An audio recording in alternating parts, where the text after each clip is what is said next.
Hello friends, आज की class में 9 जनवरी को जो कुमार गुरु सर के द्वारा आपकी फुलपत्ती वाली क्लास करवाई गई है, तो उसका हैंड रिटन नोट्स के रूप में मैं रिवीजन करवा रही हूँ। तो आज की क्लास आपकी वेरी इंपॉर्टेंट होने वाली है, तो प्लीज लास्ट तक क्लास को देखना है। लल्लन टॉप क्वेश्चन में नवंबर 2024 करंट अफेयर्स करवाई जाएगी और मैदान सीरीज 2.0 का जो एपिसोड नंबर 2 है वो भी करवाया जाएगा। तो चलो बिना टाइम वेस्ट की क्लास की शुरुआत करते हैं। पहली बार किस आसियान देश के साथ में ही राष्ट्रीय सुरक्षा सलाहकार स्तर की वार्ता हुई है? तो मलेशिया के साथ में। तो भारत और मलेशिया के मध्य ही पहली बार राष्ट्रीय सुरक्षा सलाहकार स्तर की वार्ता हुई है। तो मलेशिया की राजधानी कुआलालंपुर है और यहाँ पर ही जो ये वार्ता है ये हुई है। तो सुरक्षा वार्ता पहली बार है। होस्ट नई दिल्ली है और अध्यक्षता तो अजीत डोभाल जी के द्वारा इसकी अध्यक्षता की जा रही है और ये राष्ट्रीय सुरक्षा सलाहकार हैं वर्तमान में भारत के। इसका विषय क्या है? तो साइबर क्राइम को कम करना, आतंकवाद को कम करना और समुद्री सुरक्षा को बढ़ावा देना इसका प्रमुख विषय है। तो इस बार का होस्ट कहाँ पे आयोजित की जाएगी? तो नई दिल्ली के अंदर ही आयोजित की जाएगी। भारत और मलेशिया के मध्य युद्ध अभ्यास तो हरिमो शक्ति अभ्यास, समुद्र लक्ष्मण अभ्यास और उदार शक्ति अभ्यास का आयोजन भी किया जाता है, तो इनको भी याद रख लेना। अब आसियान के बारे में देख लेते हैं। आसियान ये दक्षिण पूर्व एशियाई देशों का संगठन है। हेडक्वार्टर है जकार्ता इंडोनेशिया में और इसका 11वां सदस्य देश बना है तिमोर लेस्ते। 2024 के अंदर इसकी बैठक वियतनाम लाओस के अंदर इसकी बैठक हुई थी। मैत्री अयुत्या अभ्यास का आयोजन भारत और थाईलैंड के मध्य किया जाता है। विनबैक्स अभ्यास का आयोजन भारत और वियतनाम के मध्य किया जाता है, तो इनको भी याद रख लेना। इस क्लास की पीडीएफ है वो मैं टेलीग्राम पे डाल दूंगी। टेलीग्राम का लिंक इस वीडियो के कमेंट सेक्शन के अंदर पिन कर दूंगी। अगर आपको वीडियो पसंद आए तो प्लीज आप इसको ज्यादा लाइक एंड शेयर कर देना। अभी तक चैनल को सब्सक्राइब नहीं किया तो प्लीज चैनल को सब्सक्राइब कर लीजिएगा। सेकंड क्वेश्चन देखते हैं। वर्ष 2025 के ही गणतंत्र दिवस के मुख्य अतिथि कौन होंगे? तो ये प्रोबोवा सुबियांतो। तो प्रोबोवा सुबियांतो है, ये इंडोनेशिया के राष्ट्रपति हैं और ये होंगे 76वें गणतंत्र दिवस के मुख्य अतिथि। ये थोड़ा सा मेरे से यही पेन चल गया था, तो इसकी थीम मैंने नीचे लिख दी है, तो इसको आप रहने देना। पहली बार कब किया गया था इसका आयोजन? तो 26 जनवरी 1950 के अंदर हुआ था और उस समय भी मुख्य अतिथि इंडोनेशिया के राष्ट्रपति ही थी सुकर्णो।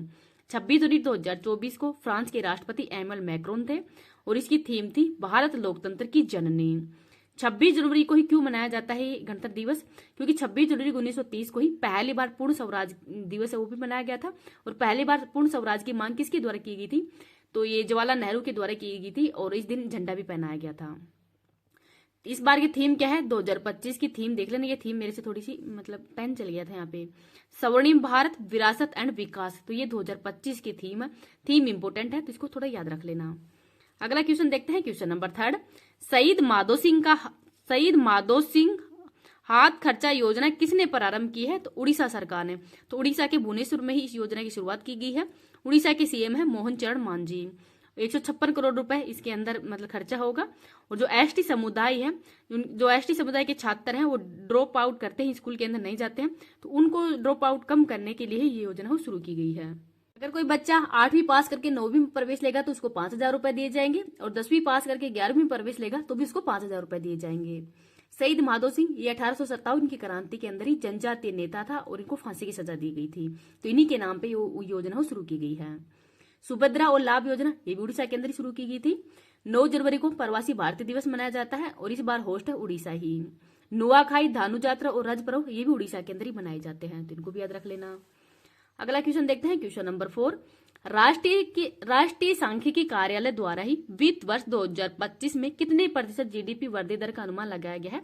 तो 6.4%। तो सीएसओ और एनएसएसओ इन दोनों को मर्ज कर दिया गया है, अब एनएसओ ही बन गया है और ये राष्ट्रीय सांख्यिकी कार्यालय है, इसके द्वारा ही ये गणना है राष्ट्रीय आय वो की जाती है। तो 2024-25 में जीडीपी है वो 6.4% है।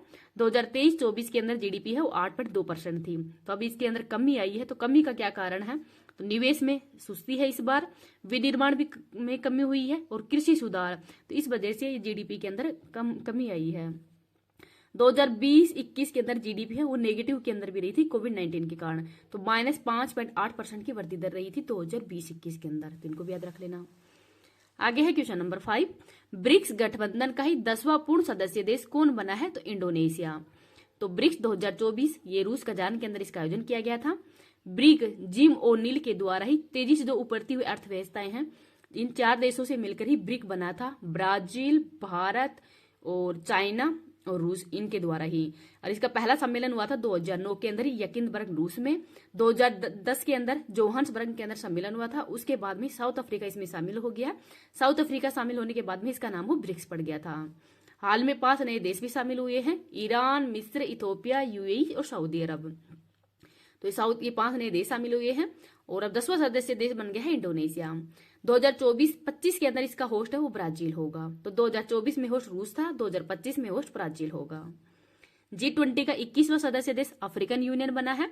एडीबी का नया सदस्य देश इजराइल बना है। एससीओ का 10वां सदस्य देश बेलारूस बना है।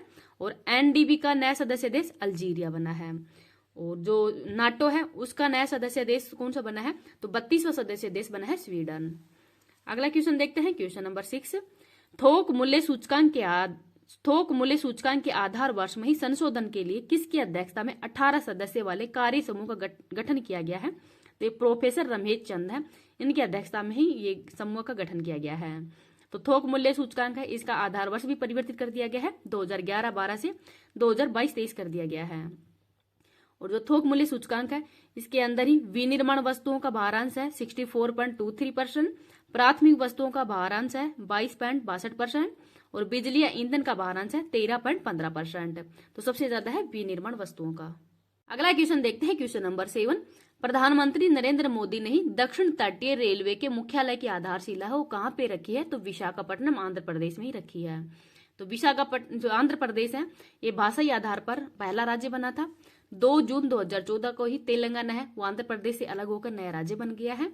और नया रेलवे जोन जो दक्षिण तटीय रेलवे है इसका हेडक्वार्टर अब विशाखापट्टनम को बना दिया गया है और उद्घाटन प्रधानमंत्री मोदी जी के द्वारा किया गया है। भारत में टोटल रेलवे जोन 18 हैं और 69वें रेलवे डिवीजन है ये जम्मू के अंदर खोला गया है। रेलवे नेटवर्क के अंदर भारत की रैंक 4th रैंक है, यूएसए, रूस और चाइना के बाद में। आंध्र प्रदेश की राजधानी अमरावती है और सीएम है चंद्रबाबू नायडू।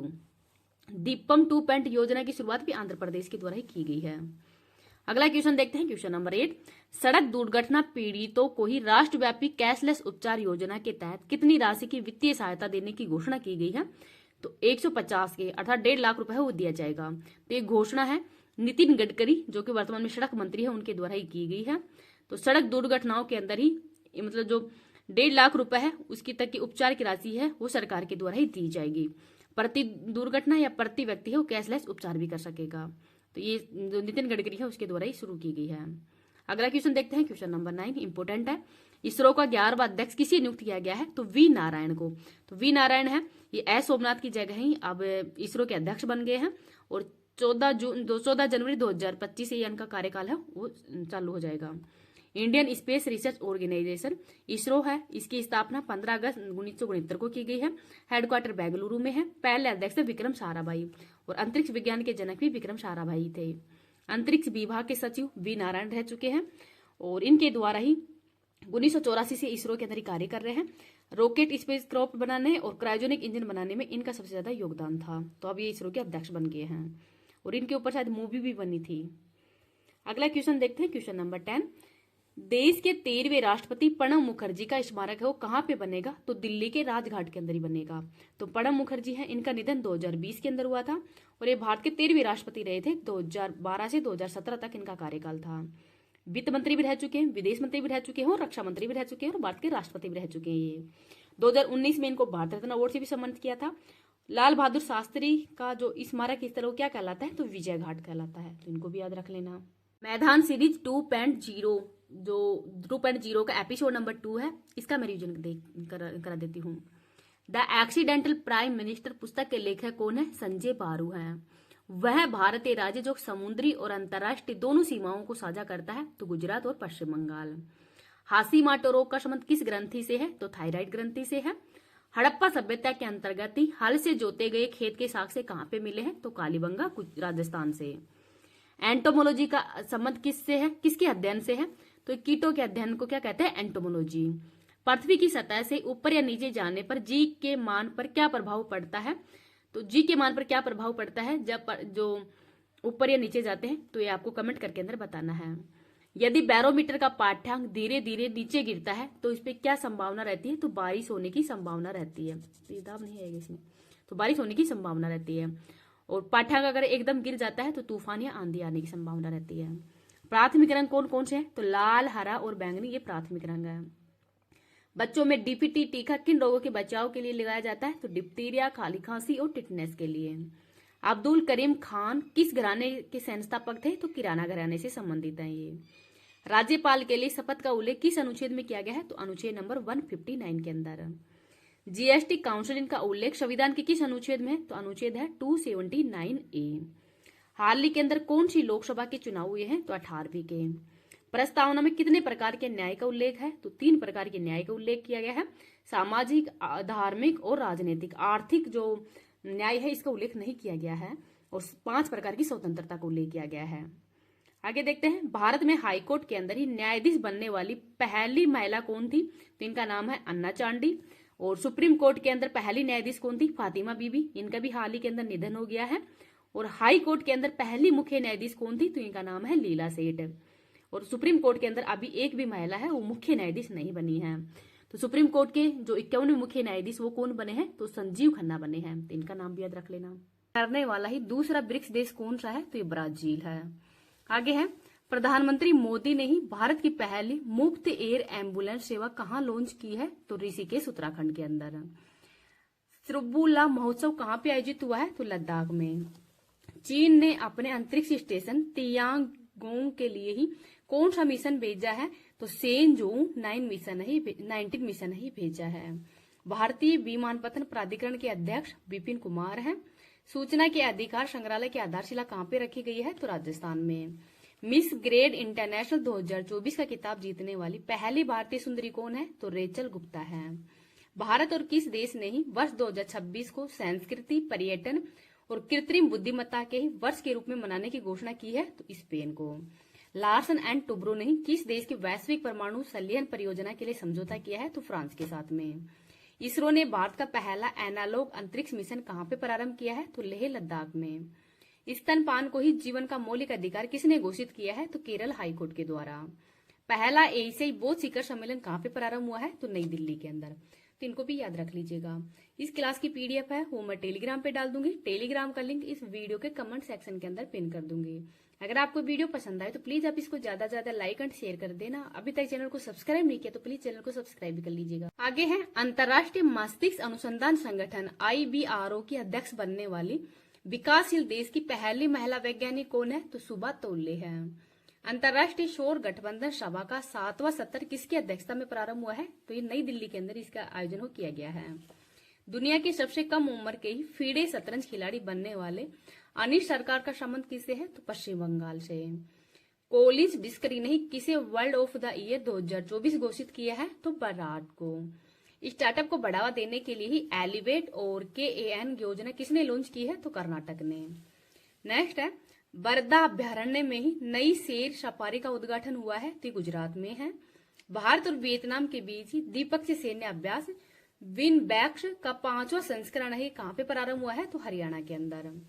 विश्व स्वास्थ्य संगठन की वैश्विक तपेदिक रिपोर्ट 2024 के अनुसार ही टीबी रोगियों के मामले में शीर्ष देश भारत है। दुनिया के पहले लकड़ी के उपग्रह लिग्नोसैट को किसने प्रक्षेपित किया है? तो जापान ने। आगे है, UNEP के oil and gas methane partnership 2.0 में शामिल होने वाली पहली भारतीय तेल और गैस कंपनी कौन सी है? तो केयर इंडिया है। वैवाहिक गोपनीयता को निजता के अधिकार के तहत किसने शामिल किया है? तो मद्रास हाईकोर्ट के द्वारा। वर्ष 2025 के ही ऑस्कर के लिए शॉर्ट फिल्म श्रेणी में नामांकित Sunflower Were the First Ones to Know का संबंध किस भाषा से है? तो कन्नड़ भाषा से। केंद्रीय हिंदी समिति की 32वीं बैठक कहाँ पे आयोजित हुई है? तो नई दिल्ली में। 18 फीट की दुनिया के सबसे बड़े मगरमच्छ KCS की मौत कहाँ पे हुई है? तो ऑस्ट्रेलिया में। विशेष आर्थिक क्षेत्र की तर्ज पर ही विशेष शिक्षा स्थापित करने की घोषणा किसने की है? तो उत्तर प्रदेश सरकार ने। आगे है, पहली बार बर्फबारी के कारण ही चर्चा में रहा अल जोफ रेगिस्तान कहाँ पे स्थित है? तो सऊदी अरब में। भारत का पहला bio manufacturing institute BRIC NABI का उद्घाटन कहाँ पे हुआ है? तो पंजाब में। पहली बार विश्व मुक्केबाजी महासंघ का सुपर फेदरवेट विश्व खिताब किसने जीता है? तो मनदीप जाखड़ा के द्वारा। स्पीकिंग विद नेचर पुस्तक का संबंध रामचंद्र गुहा से है। न्यूट्रॉन का अध्ययन करने के लिए चर्चा में रहे JUNO वेधशाला का संबंध किससे है? तो चाइना से। पर्यावरण जहाज सूचकांक में शामिल होने वाला भारत का पहला बंदरगाह कौन सा है? तो मोरमुगाओ बंदरगाह है। सुप्रीम कोर्ट ने किस राज्य में वर्ष 2030 तक बाल विवाह उन्मूलन का लक्ष्य रखा गया है? तो राजस्थान। सदर सम्मेलन को किसने राज्य उत्सव घोषित किया है? तो तेलंगाना ने। भारत और भूटान की एकीकृत चेक पोस्ट दरगाह का उद्घाटन कहाँ पे हुआ है? तो असम के अंदर। QS एशिया रैंकिंग 2025 में किसे भारतीय संस्थानों में शीर्ष स्थान मिला है? तो IIT दिल्ली को। अमेरिकी व्हाइट हाउस की पहली महिला चीफ ऑफ स्टाफ किसे नियुक्त किया गया है? तो सुसी विल्स को। CDS जनरल अनिल चौहान ने दूसरे भारतीय सैन्य विरासत महोत्सव का उद्घाटन कहाँ पे किया है? तो नई दिल्ली के अंदर। वंचित कारीगरों के उत्पादों को बढ़ावा देने के लिए ट्यूलिप ब्रांड किसने लॉन्च किया है? तो सामाजिक न्याय एवं अधिकारिता मंत्रालय के द्वारा। देश की दूसरी जल मेट्रो परियोजना कहाँ पे प्रारंभ हुई है? तो मंगलूर कर्नाटक के अंदर, और पहली प्रारंभ हुई थी कोच्चि केरल के अंदर। तो इनको भी याद रख लीजिएगा। वित्त वर्ष 2023-24 के अंदर भारत में किसे सर्वाधिक हथियार निर्यात किए गए हैं? तो USA को। WIPO ग्लोबल पेटेंट फाइलिंग 2023 में भारत का स्थान 6 नंबर का है। भारत और ऑस्ट्रेलिया का संयुक्त सैन्य अभ्यास आस्ट्रा हिंद का आयोजन कहाँ पे किया गया है? तो पुणे के अंदर। दुनिया की सबसे ऊंची एंड्यूरो माउंटेन बाइकिंग रेस मोंडूरो 4.0 का आयोजन कहाँ पे किया गया है? तो अरुणाचल प्रदेश के तवांग में। फिक्की के नए अध्यक्ष हर्षवर्धन अग्रवाल बने हैं। COP29 का आयोजन बाकू अजरबैजान के अंदर किया गया है। अंतर्राष्ट्रीय हॉकी महासंघ के अध्यक्ष है तैयब इकराम। भारतीय संविधान की मूल पांडुलिपि की प्रतिकृति शारजाह अंतर्राष्ट्रीय पुस्तक मेला 2024 का प्रदर्शन कहाँ पे किया गया है? ये आपको कमेंट सेक्शन के अंदर बताना है। 55वें IFFI 2024 के अंदर ही सत्यजीत रे लाइफ टाइम अचीवमेंट अवार्ड किसको दिया गया है? तो फिलिप नोयस को। रक्षा अंतरिक्ष एजेंसी ने ही पहली बार अंतरिक्ष अभ्यास 2024 का उद्घाटन कहाँ पे किया है? तो नई दिल्ली में। चेन्नई ग्रेड मास्टर्स 2024 का खिताब किसने जीता है? तो अरविंद चिदंबरम के द्वारा। बुकर पुरस्कार 2024 सामंता हार्वे के द्वारा जीता गया है, सामंता हार्वे को दिया गया है। अमेरिकी राष्ट्रपति डोनाल्ड ट्रंप ने किसके नेतृत्व में सरकारी दक्षता विभाग की स्थापना की है? तो एलोन मस्क विवेक रामास्वामी की अध्यक्षता में। प्रयोगशाला के अंदर ही विकसित वायरस का इंजेक्शन लगाकर ही अपने स्तन कैंसर का इलाज करने वाली बीटा हलासी का संबंध क्रोएशिया से है। गृह मंत्रालय ने किस सैन्य बल में पहली महिला बटालियन के गठन को मंजूरी दी है? तो यह है CISF। DRDO ने पहली बार क्रूज मिसाइल LRLACM का सफल परीक्षण कहाँ पे किया है? तो उड़ीसा के चांदीपुर में। 16वां इंडिया गेम डेवलपर सम्मेलन है, इसका आयोजन कहाँ पे किया गया है? तो ये हैदराबाद के अंदर किया गया है। इनको भी याद रख लीजिएगा। विदेश मंत्री डॉक्टर S जयशंकर ने ही पुणे स्थित सिम्बायोसिस इंटरनेशनल यूनिवर्सिटी के पहले विदेशी परिसर का उद्घाटन कहाँ पे किया है? तो UAE के अंदर। PM मोदी पहले बोडोलैंड महोत्सव का उद्घाटन कहाँ पे करेंगे? नई दिल्ली में।